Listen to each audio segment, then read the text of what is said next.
All right. Hey, folks, welcome to Bikers Inner Circle. You're on the Internet Highways. I'm your host, Good Time Charlie. And I got Paisano on the line here, Ken, and he's a business consultant in the industry. And they're going to be doing that V-Twin Expo like they do every year over there. And they're going to have some special guests speaking about what's going on in the industry. How you doing, brother? I'm doing good. How are you?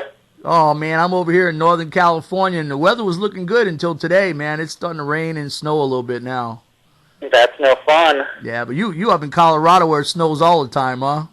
Yeah, I haven't actually been out on a bike in a long time, unfortunately. Yeah, well, a lot of folks out there, speaking of the bike builders and stuff, a dear friend of mine is Randy Simpson, and, he's trying to hang in there, but it looks like he's going to wind up probably losing his business, and the other guy, Kim Sutter or whatever, I think he already cashed in the chips, and there's a couple of friends, they're barely hanging on too. So, what's your take on it?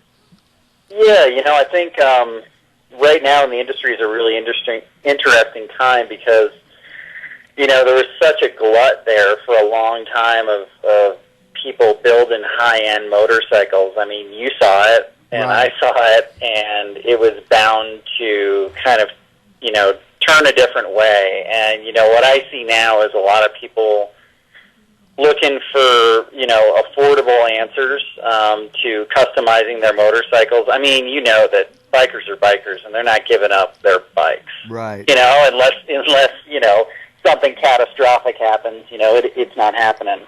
So, I mean, I don't believe that, the motorcycle industry is in dire straits, at least the custom motorcycle industry. I think people just need to start adapting to what's going on in the industry, and that's a lot of what you're seeing with people. I mean, you can see it with Paul Yaffe and his Bagger Nation thing, or you right. can see it with Sucker Punch and them offering a cheaper, less expensive version of their bikes. And a lot of people doing a lot of stuff with apparel these days because people maybe can't go out and buy a new part for their bike, but they can go out and buy a new T-shirt, and so there's some parts of the industry that really are thriving. Well, back in the day, man, I mean, we'd be in a garage and we'd just bang a piece of metal and cut it this way and put it. We didn't even have the catalog. We just made that piece, and of course, it's even me now. I go right to the catalog. I mean, it's just like back in the day. I'm a musician, right? Back in the day, we didn't have the guitar tuners. We just tuned to the keyboard player, or we just tuned it up and said, well, this is good enough for rock and roll. But now we're like hooked on the tune. I mean, I got to have one of those tuners, and yeah. So things you got to go along with the flow and stuff. And, back in the car industry, Ford, I mean, that's what made him rich, was making cars that were affordable for the working man. Mm-hmm. And now that the gas and everything, it seems like everything is rolling in that way where, people do want to ride motorcycles, but they just can't afford no $80,000 bike. Exactly. And even if you can, you don't want to ride it. Yeah.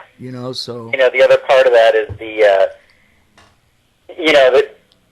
new motorcycle sales are down. I mean, Big Dog's talking that, they haven't had anybody building bikes in the last, 4 or 5 months, and they're talking right. about, needing to be recapitalized or a partner coming in. And, I just think that kind of the real high-end, new motorcycles, I mean, that's a really difficult business to be in, I mean, even Harley Davidson, their unit my good friend, 40%. Right, my good friend Eric Buell, man. That's yep. That one. I mean, that's heartbreaking. The one. I mean, I just had Eric on my show last week, and it just really. I had tears in my eyes, because he's a passionate guy, and Holly dropped that real quick because they're just trying to save the rest of the thing, Yeah. And they still got Eric doing the racing stuff and everything, but I mean, man, what a, I like. Have you ever been to his place over there in Troy? I haven't. No. Everybody that worked for him, man, was just on the same boat as him. They were just passionate about putting those bikes together. Mm-hmm. And man, it's just a shame when stuff like that, is and it's a part of our history. I mean, we find, American racing bike. I mean, it was just great to have that, So anyway, so you a consultant, right? So you kind of come in and help some businesses out and try to help them steer in the right way to save their companies, huh? Well, a lot of what I do is I do PR and marketing. Uh-huh. So I do, I make sure that their, product is out there as much as possible, and that people know about it and know kind of all the facts about it. Well, and I work for a lot of different I'm glad. builders and companies and that sort of stuff. So I've been doing it, I guess, for about 7 years now. Well, I'm sure glad that you emailed me and I got in touch with you because, man, perfect timing. I started this internet show in my living room. Mm-hmm. And, as a matter of fact, while I'm talking to you right now, I'm in my pajamas. Nice. Anyway, and it started out with just doing a little radio thing, and now it's 64 pages, videos, articles, photo shoots like Easy Rider with the girls and everything. And man, I get anywhere from and I can show you the stats. I get 30,000, 40,000 hits a day. Nice. From all over the world. I mean, people just and they stay on my site for hours, man, and check out all the videos and all the stuff that I do. And I started this, I don't know if you're hip to my band, but I play all over Daytona, and I'm the house band at the Buffalo Chip, and so I just got a video camera 10 years ago and started filming, and I wound up getting a lot of old stuff from the Booze Fighters, and just really cool stuff that I started realizing I could preserve our history, not just with my music, but by filming stuff. So I'm sitting over here with a bucket full of film, and so I just started putting it on my internet show. And I see, like I'm a musician guy and all of that. I don't know the ins and outs on how to go to the next level and go after some major sponsors and all, but I'm sure, I have the capability right now to really roll on some merchandise and stuff because even my music CDs, I sell about anywhere from 7 to 10 CDs a day just off my website. Mm-hmm. So, and excellent. And I, like I say, it's growing and growing and growing, and it's getting to where I need to talk to somebody to help me get it to the next level because, and I still want to do it from my living room. Don't get me wrong.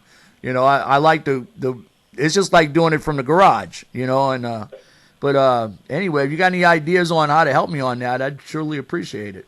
Yeah, I mean, I actually work for the Buffalo Chip as well. I do all their PR and marketing now, and cool. I did last year, and so I'm in my second year with them, and I work with Hot Leathers. I work with Sucker Punch Sally. I work with a bunch of different bike builders, Guard Hollinger, of LA County cool. Chop Rods, and just, kind of a variety of people. Well, maybe you could hit Sucker Punch Sally and Hot Leathers to what I got going on, and maybe we can do something, and I can advertise their stuff or something. Yeah, and there's a whole, I think, with the internet being what it is these days, I think the best source of having the best way to use the internet is when people have direct sales on the internet. I really believe that being able to track sales from a website when you're advertising on it is really the only way to really figure out how it's working for you. And so that's my, and I have a few direct-to-consumer people that I work with, that might be interested in what you're doing. So that'd be cool, I can definitely talk to them and see, Well, I appreciate it, and I'd even give you, like the Italiano boys say, I'd give you a little piece of something if you could hook something up. Yeah, I don't do that, actually. I work for my clients, so. But, yeah, so what do you think of Woody? I love Woody. Woody's great, man. Woody is so cool. Doing stuff with them. I was there at the campground last year because I worked with Michael Lichter and his exhibition. Yeah, I love Michael. So we helped put that, put the Lichter exhibition hall together and then get the exhibition out there. And so it was, it was a really great, this last year was a really great year. That was the first time that I stayed at the Chip the whole time. And this next year I think is going to be even better. We've got a lot of stuff going on. And actually, that V-Twin seminar, that I had emailed you about, right? That specifically is actually sponsored by the Buffalo Chip. And what it is it's going to be kind of a precursor to Michael's exhibit that's going to be at the Buffalo Chip this summer. We're talking to a bunch of different bike builders about kind of the opportunities that have come up and being able to spot opportunities and then take those opportunities to the next level and actually try to make money at it.